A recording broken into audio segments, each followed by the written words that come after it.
You are asking me if maybe I wrote some other poem about you. It annoys me because I feel guilty. It makes me smile. You're like a child who manipulates for cookies.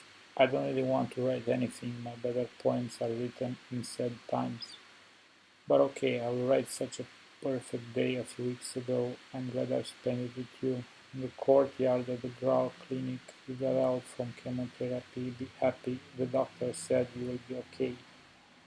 I took you in the center of the city. We ate something else than what we've ordered, but we didn't protest it. You were not feeling offended like you used to, and I was not feeling like a wimp. It didn't matter anymore. We went in bookstores and moved unseen my books to the bestseller section. We walked a lot and we never got tired. You were saying, look, I'm not tired. Back there at chemotherapy, there were young women and they barely could climb the stairs when you are saying to me, hi, what's up? You're like a student in 77. Hi, what's up? We believe all our life that the parents are only the parents, but there are some boys and girls locked in their parents' costumes, and they are shouting from inside, hi, what's up? We are the same as you, we are just some friends.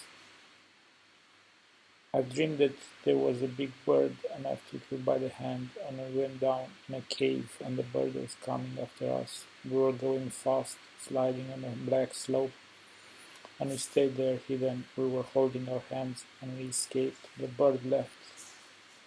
I read you the poem and you are touched but not really ecstatic. I am not really Elvis or a singing. Like I've told you, only sad times are inspiring me.